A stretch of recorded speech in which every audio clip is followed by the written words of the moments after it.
ให้เข้าถึงพระรัตนตรัย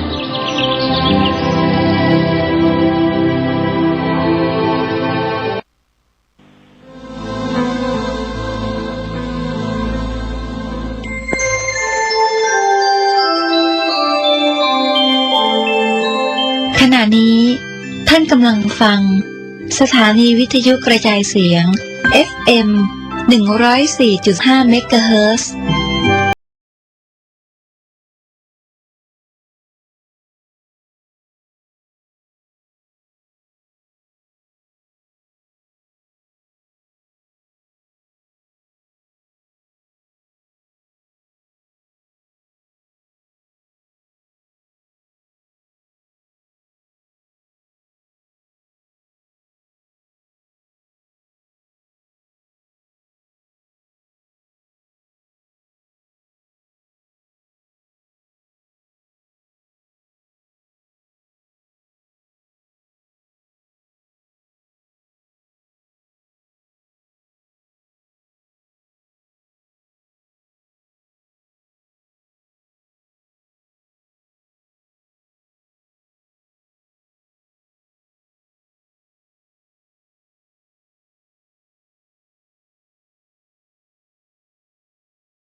โครงการเทศมหาชาติชาดก13กัน3ธรรมาสน์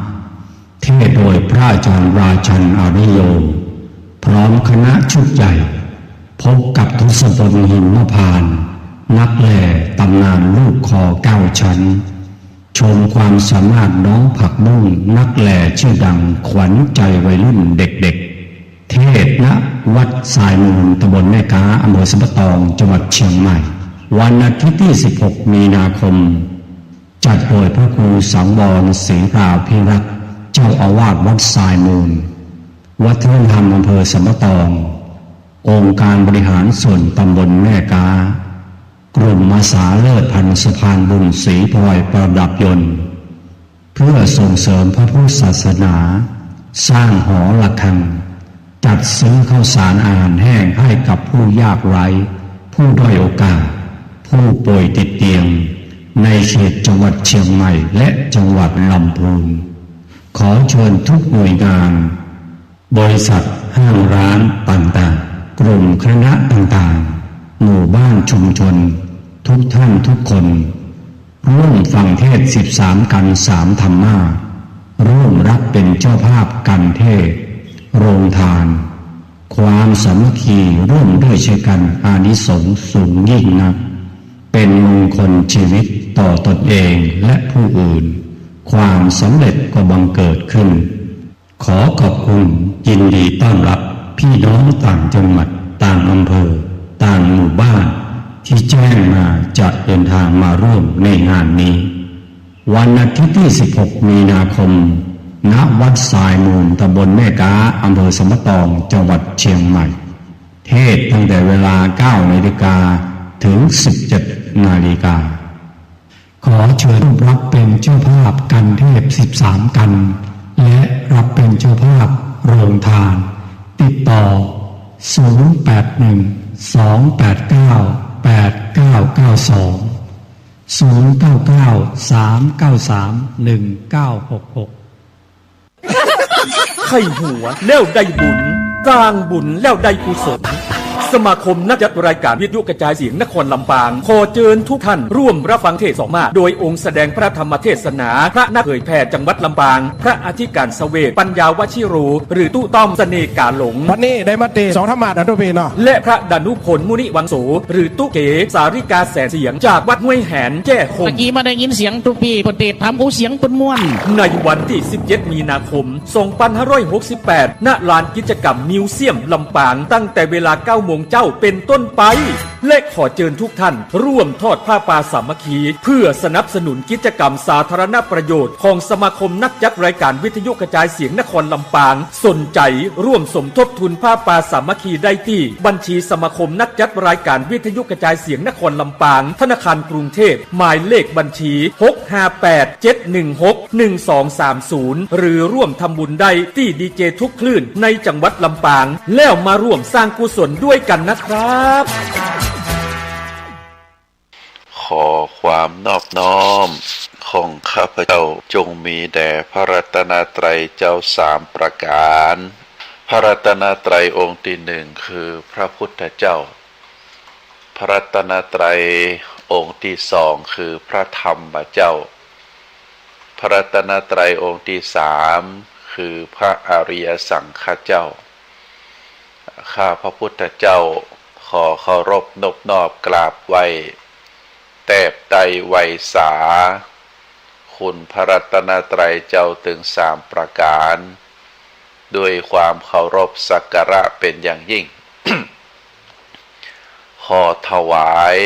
ความเคารพพระมหาเถรานุเถระเจ้าคณะพระสังฆาธิการ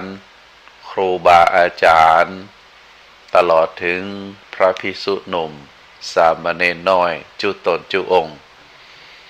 ขอเจริญพรศรัทธาญาติโยมนักศีลนักบุญผู้ที่กำลังรับฟังรายการทุกท่านณโอกาสต่อจากนี้ไปอัตมาภาพพระครูปริยัติกิจจาภิวัตรสำนักวัดพระสิงห์อำเภอเมืองจังหวัดเชียงใหม่ก็จะได้น้อมนำเอาสารธรรมคติธรรมชาดกธรรมเรื่องราวในทางพระพุทธศาสนามามอบเป็นธรรมบรรณาการอาหารใจคือกับท่านสาธุชนได้พินิจพิจารณาถึงเนื้อหาสารธรรมคติธรรมชาดกธรรมเหล่านั้นเพื่อที่จะก่อให้เกิดสติปัญญาปารมีธรรมได้เกิดองค์ความรู้ความเข้าใจในทางที่ถูกต้อง เมื่อได้รู้ได้เข้าใจในทางที่ถูกต้องแล้วก็จะได้น้อมนำมาประพฤติปฏิบัติในชีวิตประจำวันเมื่อได้ประพฤติปฏิบัติในแนวตามศีลตามธรรมแล้วก็จะก่อให้เกิดความสุขซึ่งเป็นความสุขตึงต่างกายและความสุขตึงต่างใจซึ่งหมู่เฮาต่างหลายต่างก็มีความมุ่งมั่นปรารถนาในความสุขต่างหลายเหล่านั้น เมื่อเฮาต่างหลายได้มีความสุขแล้วก็จะก่อให้เกิดความเป็นอยู่ที่มีความสะดวกสบายบพิตรศีลบพิตรธรรมก็ถือว่าเป็นเรื่องที่น่าอนุโมทนาในส่วนของผู้ที่ตั้งใจรับฟังสุสังละพะเตปัญญังความมีสติมีปัญญาก็เกิดจากการได้ยินได้ฟังเพราะฉะนั้นท่านสาธุชนทั้งหลายการที่เฮาตั้งหลายวันหนึ่งได้เสียสละเวลาในการประกอบกิจการงาน แล้วก็ได้ฟังเรื่องราวต่างๆก็จะก่อให้เกิดความรู้ความเข้าใจการที่เฮามีโอกาส ได้รับรู้เรื่องราวต่างๆบ่ว่าจะผ่านทางตาที่มองหันรูปบ่ว่าจะเป็นทางด้านหูซึ่งรับรู้ในด้านเสียง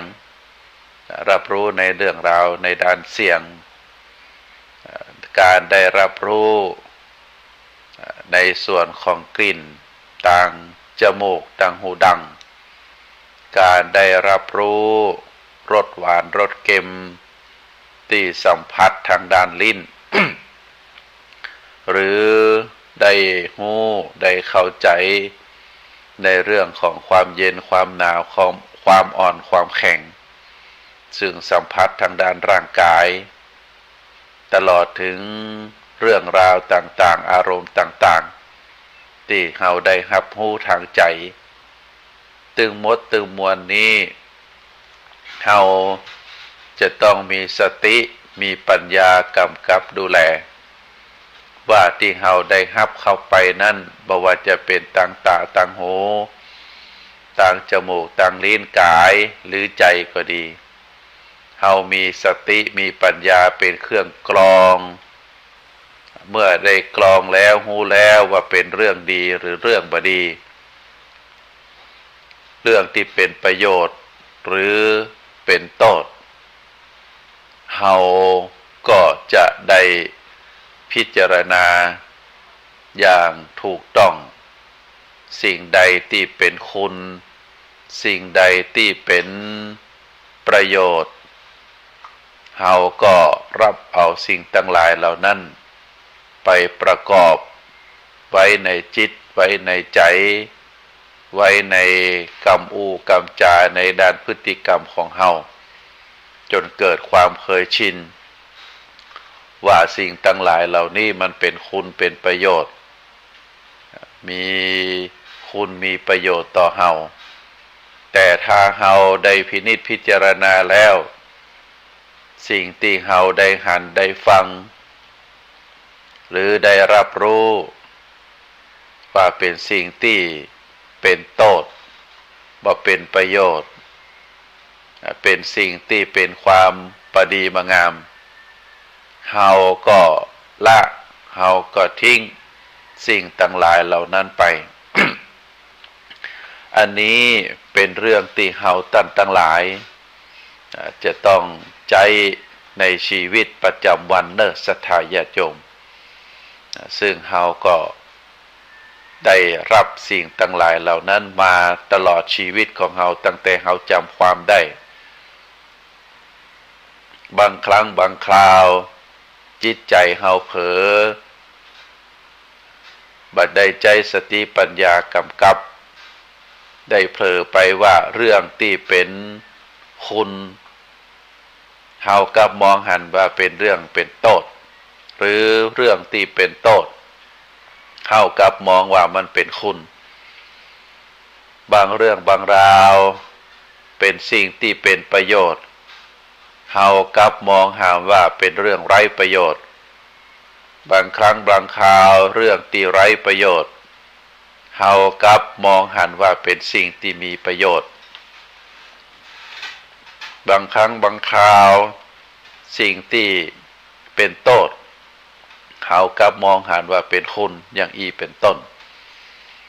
การที่เฮามีสติมีปัญญากำกับอยู่กับจิตกับใจของเฮาตลอดเวลาถือว่าเป็นเรื่องที่เฮาจะต้องกระทำถ้าหากว่าช่วงใดสติปัญญาเฮาบ่มีหรือบ่ใจกับสิ่งที่เกิดขึ้นในชีวิตประจำวันโดยความพลั้งเผลอโดยความประมาทก็สามารถทำให้ชีวิตของเรานั้นได้ถึงกับความทุกข์ได้ประสบกับโทษก็เพราะว่าความพลั้งเผลอความขาดสติปัญญาของเราอันนี้เป็นเรื่องสำคัญนะเพราะฉะนั้นก็ฝากให้ศรัทธาญาติโยมได้พินิจพิจารณากันท่านสาธุชนทั้งหลายองค์สมเด็จพระสัมมาสัมพุทธเจ้า พระองค์ได้รับการยกย่องในหลายสิ่งในหลายๆอย่างแต่มีทรัพย์หนึ่งหรือกรรมหนึ่งที่พระพุทธองค์ได้รับการยกย่องว่าเป็นสัพพโลกติกิจฉโกสัพพโลกติกิจฉโกซึ่งเป็นภาษาบาลีแปลว่าผู้รักษาพยาบาลเจ้าโลกทั้งปวงสัพพโลกติกิจฉโกผู้รักษาพยาบาลเจ้าโรคทั้งปวงอันนี้เป็นพระนามหนึ่งที่พระพุทธองค์ได้รับการยกย่องสัพพโลกติกิจฉโกแปลว่าผู้รักษาพยาบาลเจ้าโลกทั้งปวงคำว่าเจ้าโลกก็หมายถึงผู้ที่เกิดมาในโลกใบนี้บางครั้งบางคราว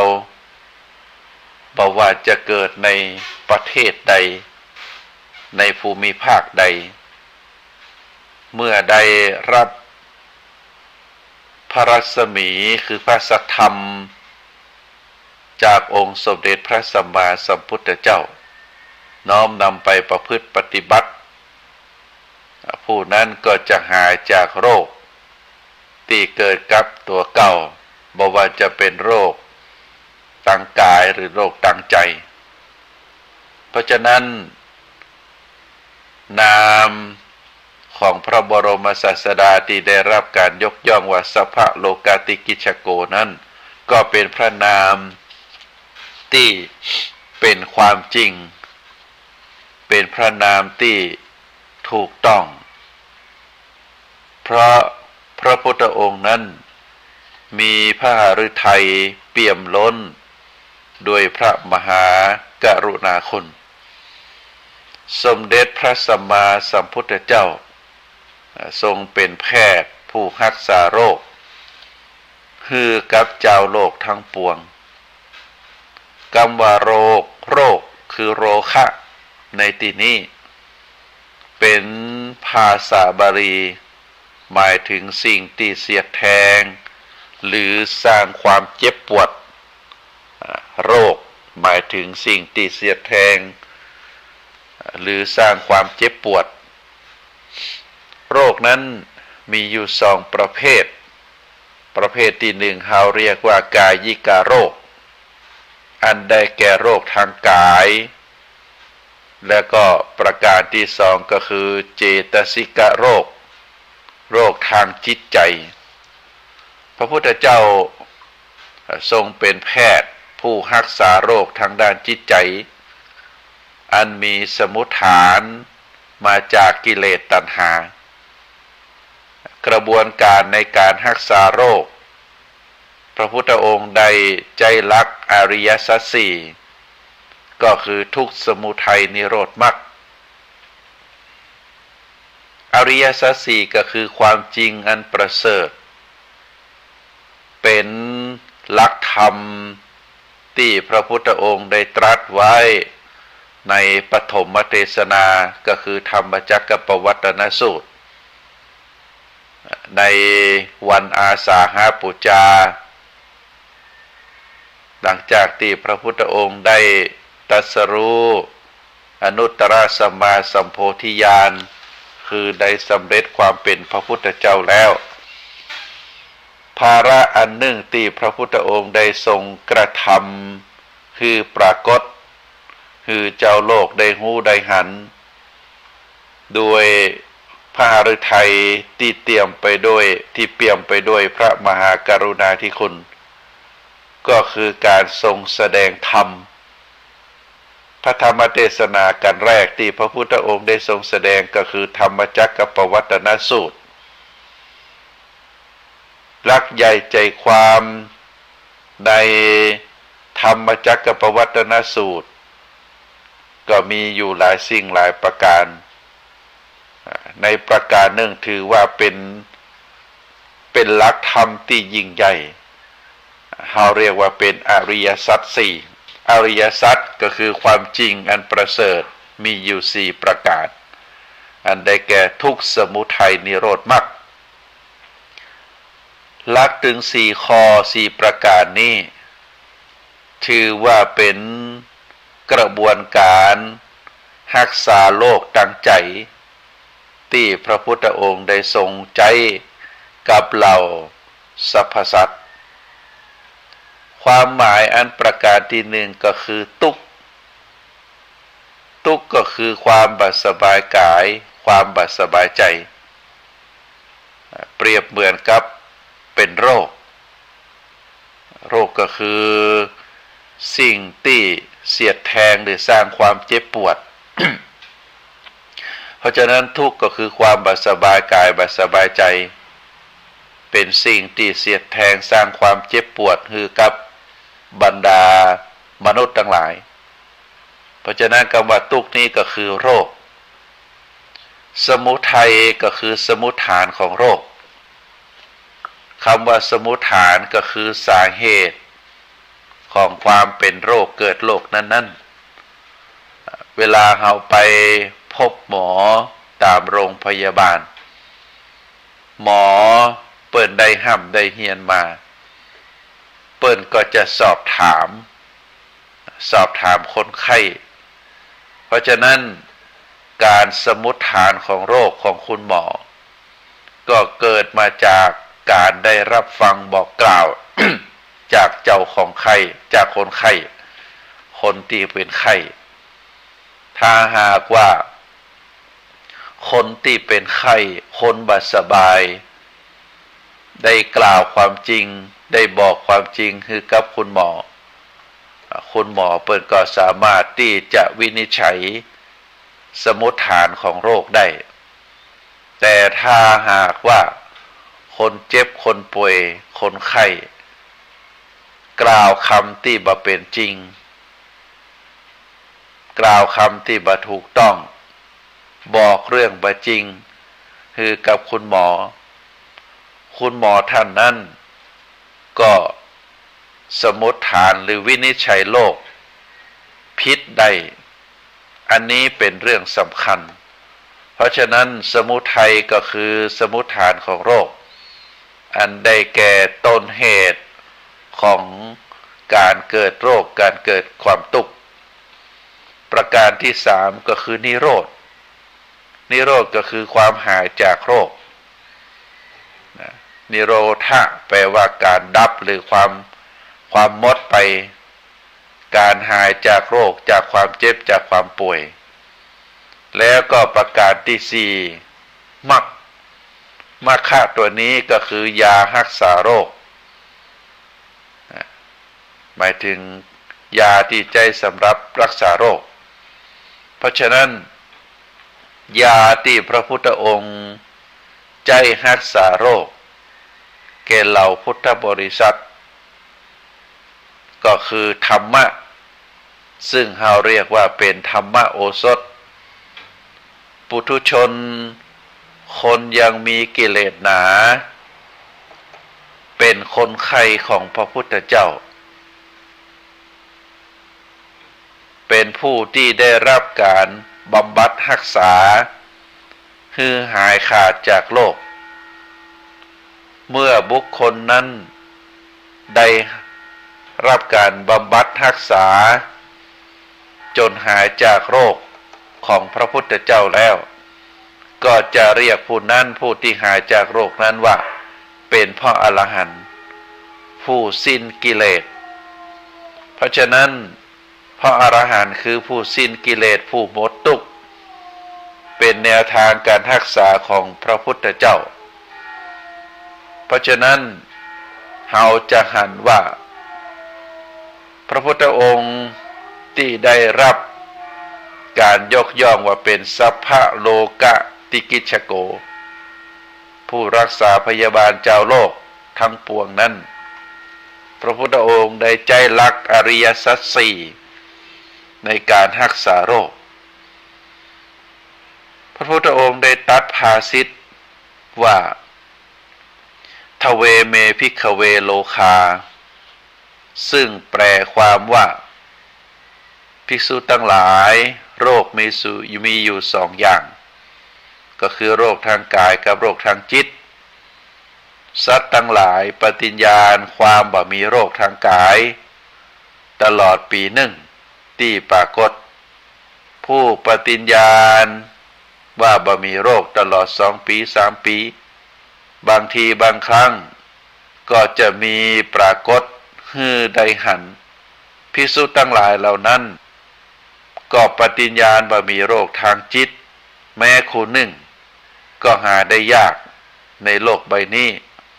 เว้นแต่พระขีณาสพผู้สิ้นอาสวะกิเลสความหมายในญาติตัวนี้ก็กล่าวถึงว่าโรคมีอยู่สองอย่างก็คือโรคทางกายและโรคทางใจสัตว์ทั้งหลายได้ปฏิญญาณความบ่มีโรคทางกายตลอดปีหรือตลอด 2-3 ปี 4-5 ปีหรือบางทีบางครั้งก็หลาย10 ปีมีปรากฏฮือได้หู้ได้หันคนที่มีแข็งแรงแต่ว่าผู้ที่ปฏิญญาณว่าบ่มีโรคทางจิตแม้คู่หนึ่งเป็นเรื่องที่หาได้ยากเว้นแต่พระขีณาสพผู้หมดอาสวะกิเลสเท่านั้นความหมายในยะตรงนี้ก็คือโรคทางกายนั้นผู้คนได้กล่าวได้บอกว่าตนเองนั้นมีสุขภาพแข็งแรงบ่มีโรคภัยไข้เจ็บอันนี้เป็นเรื่องที่ทุกคนได้ประกาศคือคนทั้งหลายได้ฮู้แต่ว่าผู้ที่ประกาศว่าตัวเองนั้นบ่มีโรคทางใจก็หมายถึงการที่จิตใจปราศจากกิเลส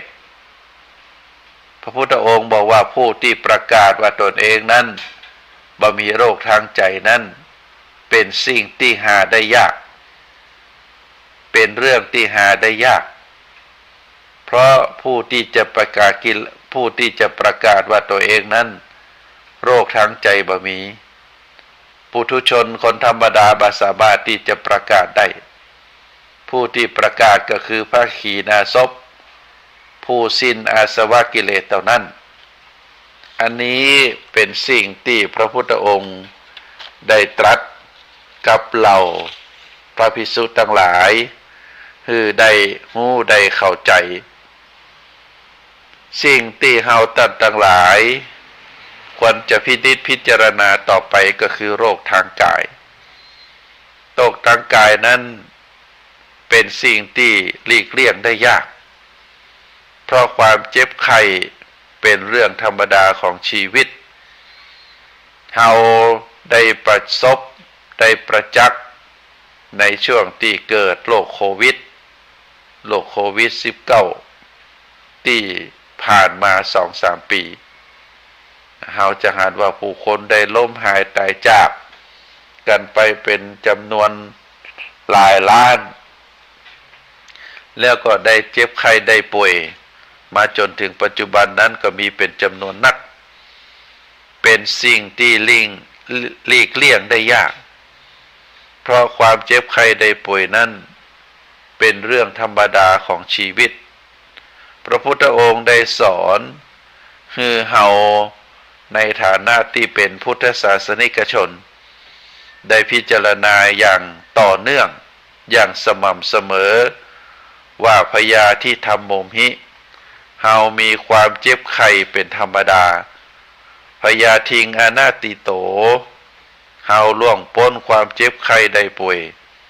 เป็นไปบ่ได้เพราะฉะนั้นสัจธรรมข้อนี้พระพุทธองค์ก็ได้ประสบโดยตัวพระองค์เองได้ตรัสสอนให้เฮาทั้งหลายได้ฮู้เข้าใจว่ามีความเจ็บไข้ทุกคนมีความเจ็บไข้ได้ป่วยเป็นธรรมดาจะล่วงพ้นความเจ็บไข้ได้ป่วยเป็นไปบ่ได้พระพุทธองค์เองก็ยังประชวรซึ่งเราเรียกว่า โรคที่เกิดขึ้นกับพระพุทธองค์นั้นเรียกว่าโลหิตปขันธิกาพาธก็คือการได้ถ่ายเป็นเลือดบ้านเฮาก็เรียกว่าเป็นโรคมโหกก่อนที่จะเสด็จดับขันธปรินิพพานซึ่งพระพุทธองค์ได้ทรงย้ำทรงเตือนทรงเน้นว่าเมื่อกำลังเจ็บไข้ได้ป่วยด้วยโรคทางกายอยู่เฮาท่านทั้งหลายบ่ควรที่จะซ้ำเติมตัวเองด้วยโรคทางใจนั่นก็คือบ่ควรจะเพิ่มความวิตกกังวลหรือความตอกย้ำความรู้สึกว่าเฮาจะได้ว่าจะต้องมีการได้เจ็บไข้ได้ป่วยความเจ็บไข้ได้ป่วยทางกายเปิ้นบอกว่าเหมือนกับเฮานั้นได้ถูกลูกศรแทงด้วยดอกที่หนึ่งความกังวลตั้งใจเกี่ยวกับความเจ็บไข้ได้ป่วยก็เหมือนกับเฮานั้นได้ถูกลูกศรดอกที่สองแทงเข้ามาเพราะฉะนั้นก็จำเป็นที่เฮาท่านทั้งหลายเมื่อได้เจ็บไข้ได้ป่วยแล้วก็จะต้องใจความอดทนแยกสัดแยกส่วนระหว่างกายกับใจเมื่อเจ็บทางกายแล้วบ่ควรที่จะเอาความเจ็บทางใจเพิ่มขึ้นมาโดยความวิตกกังวลความทุกข์ความทรมานความคับแค้นใจอันเกิดจากการบ่ปล่อยวางซึ่งเกิดจากความเจ็บไข้ได้ป่วยเพราะฉะนั้นก็เฮาท่านทั้งหลายก็จะต้องพินิจพิจารณากันองค์สมเด็จพระสัมมาสัมพุทธเจ้าพระองค์ได้ตรัสไว้ว่าอโรคยาปรมาลาภาการบ่มีโรคเป็นลาภอันประเสริฐ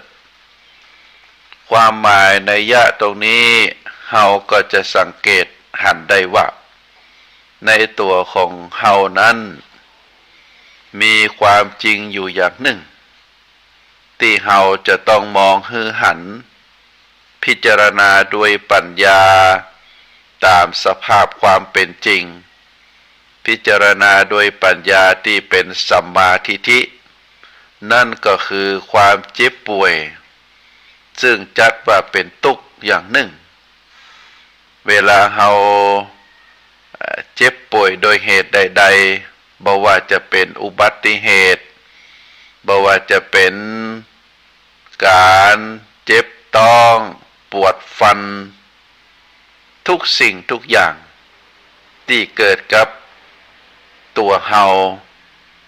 อวัยวะทุกส่วนตั้งแต่ศีรษะจรดเท้าอวัยวะที่อยู่ภายนอกอวัยวะที่อยู่ภายในเมื่อมีการเจ็บไข้ได้ป่วยก็จะเกิดความทุกข์ทุกคนเฮา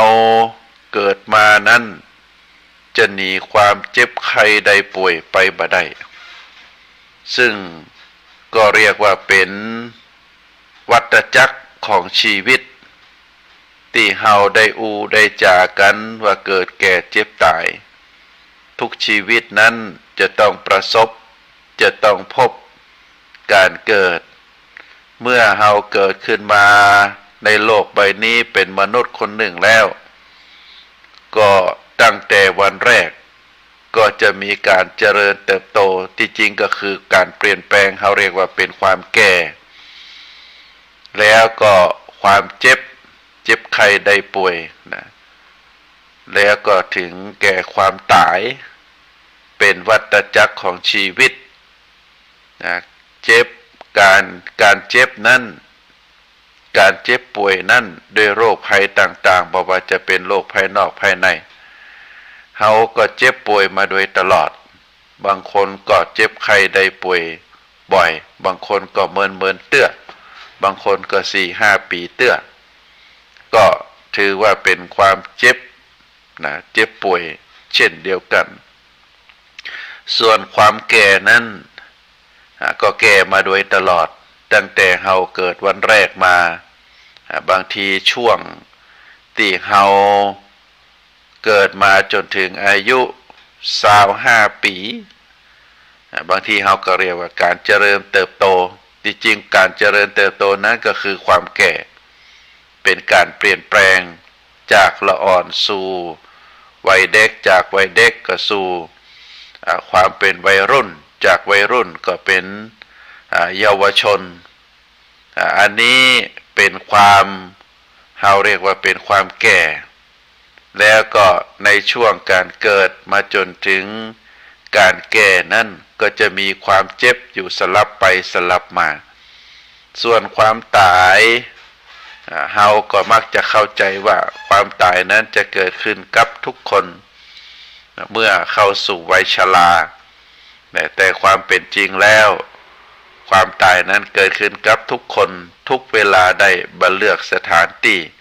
บัเลือกเวลาบัเลือกอาการหรือเพราะว่าจะเป็นโรคภัยไข้เจ็บอะไรอย่างก็สามารถที่จะทำให้คนเฮานั้นตายได้เพราะฉะนั้นการเจ็บก็คือการเจ็บไข้ได้ป่วยการมีโรคนะบางทีเขาก็เรียกว่าการมีโรคการเจ็บไข้ได้ป่วยตลอดชีวิตของทุกคนนั้นบ่สามารถที่จะหลีกหนีไปได้โรคที่เกิดขึ้นกับคนเฮานั้นบางทีก็หนักบางทีก็เบาซึ่งบางคนอาจจะโชคดีหน่อยก็อาจจะเป็นแบบเบาจนพอว่าจะบ่มีโรคอะไรอย่างคำว่าทุกคนหลีกหนีบ่ได้นั้นก็บ่ได้หมายความว่าปัจจุบันไม่ใช่ว่าหมายถึงว่าปัจจุบันเท่านั้นแต่รวมไปถึงอนาคตที่ยังบ่เกิดขึ้นตัววันนี้เฮาดูเหมือนว่าเฮาบ่มีโรคอะไรอย่างก็คือคิดไปว่าเวลาใดอนาคตที่จะเป็นก็ยังมีอยู่ปัจจุบันเฮาบ่มีอะไรอย่างร่างกายแข็งแรงแต่ว่าอนาคตสามารถที่จะเป็นได้ก็ถือว่าพระพุทธองค์ได้สอนว่าบ่ควรประมาทหากว่าเป็นโรคอะไรอย่างหรือมองบ่หันโรคก็ควรจะรู้สาเหตุของการเกิดโรคเพื่อที่จะระงับเหตุที่จะเกิดขึ้นนั้นอันนี้เป็นเรื่องราวที่เฮาท่านทั้งหลายควรจะพินิจพิจารณาถึงพุทธศาสนาสุภาษิตที่พระพุทธองค์ได้กล่าวไว้ก็คืออโรคยาปรมาลาภาการบ่มีโรคเป็นลาภอันประเสริฐเพราะฉะนั้นเฮาจะมีลาภก็ต้องโดยสาเหตุหลายๆสิ่งหลายๆอย่างโดยเฉพาะพฤติกรรมที่เฮาท่านทั้งหลายได้ประพฤติปฏิบัติในชีวิตประจำวันพฤติกรรมอันใดที่ก่อให้เกิดโรคเฮาก็ละก็เว้นอย่างน้อยก็คือโรคที่เกิดขึ้นเฮานั้นก็จะเบาบางอย่างเช่นเฮาถือว่าเป็นหลุมดำของชีวิตของทุกคนคำว่าหลุมดำของชีวิตก็คือทำให้ชีวิตติดตกต่ำประการที่หนึ่งก็คือการนำพาชีวิตเข้าไปเกี่ยวข้องกับสิ่งที่เป็นอบายมุขอย่างเช่นการเป็นนักเลงสุราก็คือการนำพาชีวิตเข้าไปกินเข้าไปดื่มเข้าไปเสพบ่ว่าจะเป็นสุรายาเสพติดสิ่งต่างหลายต่างมวลนี้เฮาถือว่าเป็นอันตรายต่อชีวิตเพราะฉะนั้นคนที่ดื่มสุรายาเสพติดนั้นทำให้ชีวิตเข้าสู่โหมดของความเป็นคนมีโรคอย่างน้อยก็คือมีแอลกอฮอล์มีสารเสพติดอยู่ในร่างกายก็ทำให้ชีวิตของคนนั้นบ่ยืนยาวได้ประการที่สองการที่เฮาได้นำพาชีวิตของเฮามีการพักผ่อนน้อยปกติแล้วร่างกายของคนเฮาจะต้องนอนหลับพักผ่อนประมาณ6 ชั่วโมง 7 ชั่วโมงเป็นอย่างน้อยแต่บางผู้บางคน เอาแต่แอวเอาแต่กินนะเวลารับบ่รับเวลานอนบ่นอนเอาปลาตัวตนร่างกายไปแอวไปกินไปเสพไปเรียกว่าไปสนองความใคร่ความตัณหาของตัวเก่าก็ทำให้ร่างกายนั้นทรุดโทรมได้อันนี้เป็นประการที่สองหลุมดำของชีวิตประการที่สามก็คือการมกมุ่นเล่นการพนันการพนันนั้นทำให้คนทั้งหลายที่ได้ไปเป็นทาสของการพนันนั้นจะละเลยในการดูแลตัวเองเมื่อคนเฮาละเลยในการดูแลตัวเองก็ทำให้ตัวเฮานั่นก่อให้เกิดโรคได้เพราะบ่มีเวลาดูแลตัวเก่าเอาเวลาทั้งชีวิตเอาเวลาทั้งวันเอาเวลาทั้งคืนไปเล่นการพนันกันอย่างอี้เป็นต้นเพราะฉะนั้นท่านสาธุชนทั้งหลายความเจ็บไข้ได้ป่วยที่เกิดขึ้นกับชีวิตของเฮานั้นตามที่กล่าวมาก็คือมีสองต่างด้วยกันก็คือโรคทางกายซึ่งเฮาเรียกว่ากายิกโรคหมายถึงโรคที่เกิดขึ้นกับร่างกายเป็นต้นว่าการปวดหัวปวดท้องปวดขาโรคเบาหวานโรคความดันโรคไขมันก็เป็นโรคที่เกิดขึ้นกับร่างกายของเฮาเรียกว่ากายิกโรคกายิกโรโคกายิกโรคอันนี้เป็นโรคที่เกิดขึ้นทางกายส่วนโรคที่เกิดขึ้นทางจิตใจเฮาเรียกว่าเจตสิกโรโคก็หมายถึงภาวะที่บ่สบายใจหรือจิตใจที่ถูกกระทบกับสิ่งภายนอกเกิดความเครียดเกิดความอึดอัดบางครั้งก็เป็นผลมาจากโรคทางกายทำให้ใจบ่สบายอันนี้ก็เป็นสิ่งที่เกิดขึ้นกับมนุษย์เฮาเพราะฉะนั้นการบ่มีโรคเป็นลาภอันประเสริฐการจะดูแลสุขภาพร่างกายการจะดูแลสุขภาพทางด้านจิตใจของคนเฮานั้นก็ต้องดูแลให้ดีบ่มีโรคใดๆจะมากระทบก็ถือว่าเป็นความโชคดีของคนนั้นถือว่าได้ลาภอันประเสริฐอย่างยิ่งเพราะฉะนั้นเฮาท่านทั้งหลายควรจะฮักตัวเก่าดูแลตัวเก่าให้ดีจะไปคิดว่าเฮานั้นแข็งแรงและต้องดำเนินชีวิตด้วยความบ่ประมาทพระพุทธองค์ได้ตรัสว่าชีวิตตังพยาธิกาโลจะเทหิเทหะนิเขปนังคติปัญเจเตชีวโรกัสมิงอนิมิตานรายะเรว่าสิ่งที่บ่มีนิมิตสิ่งที่บ่มีเครื่องหมายซึ่งภัยบ่ฮู้ได้ในสัตวโลกมีอยู่5อย่างก็คืออายุโรคเวลาสถานที่แล้วก็เกิดซึ่งก็หมายความว่าในชีวิตของคนนั้นเจ้าของชีวิตบ่สามารถที่จะฮู้ได้ว่าเฮาจะมีอายุเท่าใดเฮาจะเป็นโรคอะไรหยังเฮาจะมีเวลาอยู่ในโลกนี้หรือจะตายจากโลกนี้ไปในเวลาใดจะตายณสถานที่ใดแล้วก็ตายไปแล้วไปเกิดเป็นอะไรหยังอย่างอีเป็นต้นเพราะฉะนั้นเฮาจะหันว่าพระพุทธองค์นั้นทรงเป็นสัพพะโลกิติชโกแปลว่าผู้รักษาพยาบาลเจ้าโลกทั้งปวงเป็นผู้ที่มีพระฤทัยที่เต็มเปี่ยมไปด้วยพระมหากรุณาธิคุณที่ว่าเป็นพระมหากรุณาธิคุณนั้นก็เพราะพระพุทธองค์นั้นได้ชี้แจงได้บอกกล่าวให้เฮาท่านทั้งหลายโดยเฉพาะพุทธศาสนิกชนได้รู้ได้เข้าใจถึงสิ่งที่เกิดขึ้นกับตัวเฮาว่า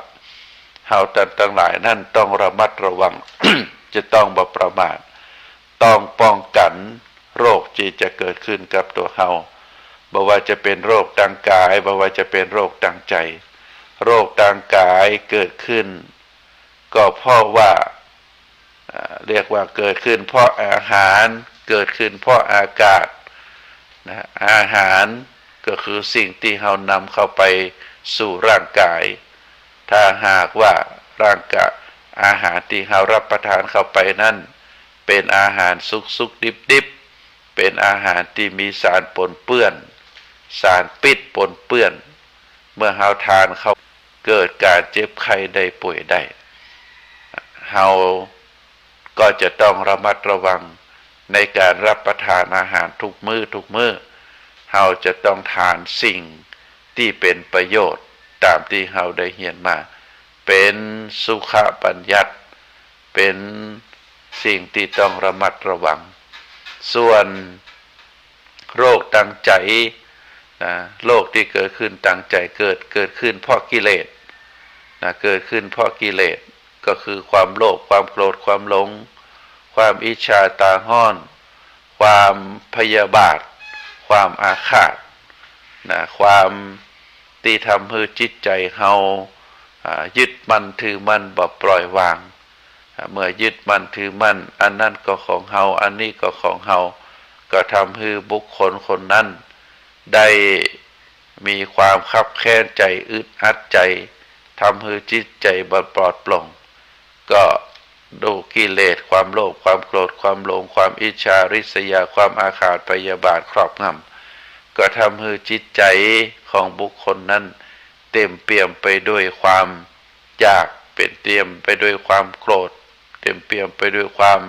บ่ฮู้อวิชชาเต็มเปี่ยมไปด้วยความผูกอาฆาตพยาบาทมองทุกคนในแง่ร้ายมองทุกคนเป็นศัตรูบ่มีความเมตตากรุณาปราณีเพราะฉะนั้นบุคคลดังกล่าวที่ว่ามานั้นก็จะเป็น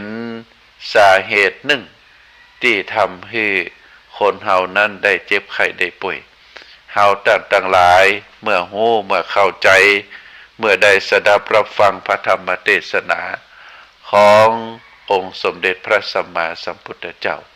เฮาจะต้องได้พยายามที่จะดูแลจิตใจของเฮาดูแลร่างกายของเฮาให้ปลอดโปร่งโล่งสบายบ่ให้เต็มไปด้วยสิ่งที่เกิดความบ่สบายกายบ่สบายใจเกิดขึ้นอันนี้เป็นเรื่องที่เฮาทั้งหลายต้องพินิจพิจารณาท่านสาธุชนทั้งหลายมีสิ่งที่เฮาทั้งหลายควรจะพินิจพิจารณาก็คือธรรมะรับมือสัพพโลกธรรมะสำหรับรับมือสัพพโลกก็คือโลกทั้งปวงที่จะเกิดขึ้นกับตัวเฮานั้นพระพุทธองค์ได้ตรัสบอกว่าประการที่หนึ่งนั้น สิ่งหนึ่งที่เฮาจะต้องทำก็คือมองโลกให้ถูกต้องบ่กลัวโรคภัยไข้เจ็บมองโลกหมายถึงโลกที่เฮาอยู่นี่มองให้ถูกต้องบ่กลัวโรคภัยไข้เจ็บความกลัวที่ขาดสติเป็นโรคที่น่ากลัวกว่าโรคภัยไข้เจ็บตามธรรมชาติความกลัวนั้นเกิดจากอวิชชาที่แปลว่าความโง่หรือความบ่ฮู้จริงในกฎธรรมชาติความบ่ฮู้นี้ก็ทำให้การรับมือกับโรคภัยไข้เจ็บและความทุกข์ทั้งหลายเป็นไปอย่างมืดบอดเหมือนคนลับตาเดินต่างจะรับมือกับโรคภัยที่อยู่ในโลกนี้ ก็จะต้องเข้าใจความเป็นจริงของโลกการมองโลกอย่างถูกต้องจึงเป็นข้อแรกในการที่จะรับมือสัพพโรคด้วยการคิดเรียกว่าหลักการคิดของธรรมะในพระพุทธศาสนาหากมองโลกบ่ถูกต้องแล้วความกลัวก็จะครอบง ทำให้เฮารับมือต่อสถานการณ์ที่มีทุกข์ภัยด้วยความโลภความโกรธและก็ความหลงส่งผลเป็นความทุกข์ต่อตัวเฮาเองและก็คนอื่นอย่างบ่มีที่สิ้นสุดรับมือกับสถานการณ์ด้วยความโกรธก็การกล่าวก็คือการกล่าวโทษทั่วไปโลภก็คือการไขว่คว้าตักตวงฉวยโอกาสหลงก็คือการละเมอกับข้อมูลข่าวสารมากมายแม้เชื้อโรคจะอยู่ไกลจากตัวเฮาแต่สุขภาพดีๆก็เริ่มกลายเป็นบ้าเป็นโรคเรียกว่าเป็นโรคทางจิตตามหลักพระพุทธศาสนาเพราะมองโรคบ่ถูกต้องเป็นจุดเริ่มต้นอันนี้เป็นเรื่องสำคัญศรัทธาญาติโยมเฮาจะต้องตั้งสติให้ดีๆความจริงของโลกข้อแรกก็คือทุกสิ่งทุกอย่างนั้นหนุนเนื่องไปตามแรงแห่งกรรม ความมีโรคและก็ความบ่มีโรคมีกรรมเป็นเครื่องกำหนดกรรมในที่นี้มีความหมายถึงการกระทำและผลของการกระทำร้อยเป็นเส้นใยนะร้อยเป็นเส้นสายใยตีต่อเนื่องโดยเหตุและผลทั้งในอดีตทั้งในปัจจุบันแล้วก็นำไปสู่อนาคตกรรมที่ร้อยกันเป็นเส้นสายใยนี้จะเชื่อมโยงกับตัวเฮาและก็คนอื่นและสิ่งต่างหลายในธรรมชาติเข้าด้วยกันบ่มีภัยก่อกรรมใดหรือรับผลกรรมใดเพียงลำพังในแง่หนึ่งการอุบัติขึ้นของเชื้อโรคและก็ภัยธรรมชาติที่นักหนาสาหัสสากันที่เกิดขึ้นก็เพราะว่าเป็นผลพวงของกรรมร่วมกันของคนเฮา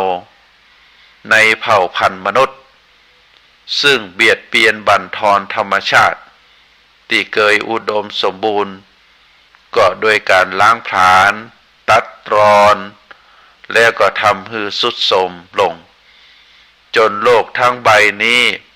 บ่อาจเพียงพอสำหรับเผ่าพันธุ์เดียวการประสบพบกับเหตุร้ายและก็โรคระบาดรวมถึงเป็นกรรมร่วมในสังคมนี่ถือว่าเป็นความจริงสำคัญข้อหนึ่งที่คนเฮาสมัยเริ่มลืมกันนะเรียกว่าคนเฮาในสมัยนี้ร่วมสมัยกันนั้นเริ่มหลงลืมกันไปแล้วก็คือกฎแห่งกรรมอันกล่าวว่าสัตว์โลกล้วนเป็นไปตามกรรมสิ่งใดจะเกิดหรือบ่เกิดกับเฮาก็ล้วนเป็นไปตามกรรมที่กระทำมาในอดีตแล้วก็ทำในวันนี้การจะปะหรือบ่ปะกับทุกภัยก็ล้วนเป็นไปตามกระทำที่เคยทำไว้ในอดีตและก็ยาวเมิน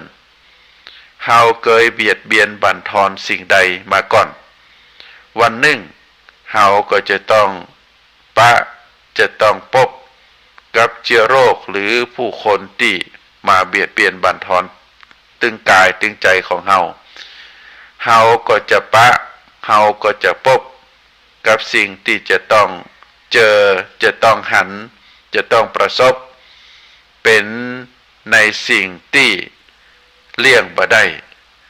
ก็โดยเพราะเหตุแห่งกรรมกำหนดที่พระพุทธเจ้าได้ตรัสไว้ว่าสัตว์ทั้งหลายมีกรรมเป็นของตนเป็นทายาทแห่งกรรมมีกรรมเป็นกำเนิดมีกรรมเป็นเผ่าพันธุ์มีกรรมเป็นที่พึ่งอาศัยกรรมย่อมจำแนกสัตว์ให้เลวแล้วก็ประณีตได้เพราะฉะนั้นการที่เฮาท่านทั้งหลายได้ปะได้พบ สิ่งที่เกิดขึ้นกับเฮานั้นก็เพราะประการหนึ่งก็คือสิ่งที่เฮากระทำนะซึ่งก็เป็นสาเหตุทำให้เกิดโรคทำให้ความทุกข์ทำให้ความบ่สบายกายบ่สบายใจเกิดขึ้นกับตัวเฮาเพราะเกิดจากการกระทำนะเพราะฉะนั้นโรคบ่ว่าจะเกิดทางกายโรคบ่ว่าจะเกิดทางใจ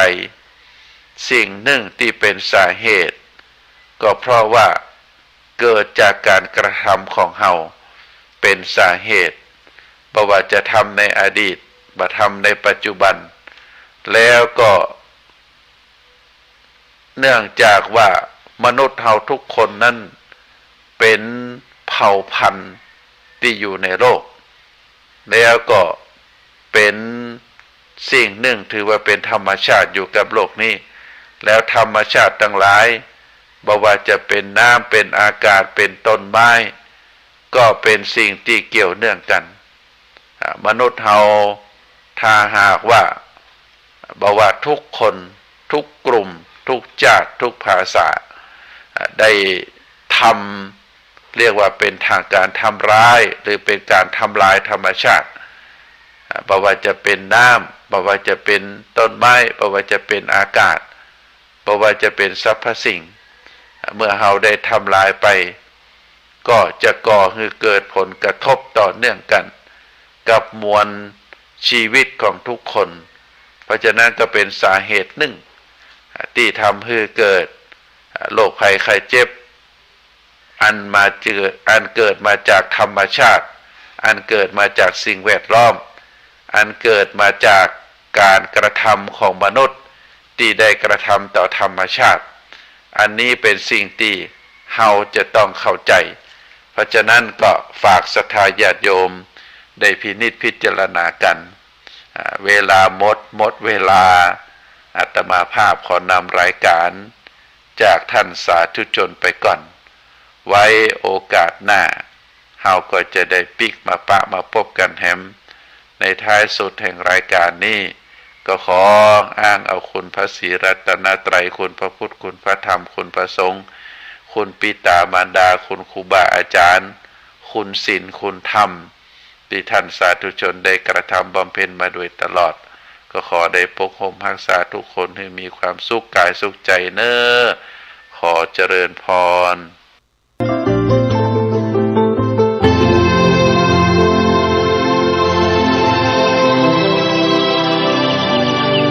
วันนี้เป็นวันพระขอเรียนเชิญพุทธศาสนิกชนทุกท่านมากลั่นจิตให้ใส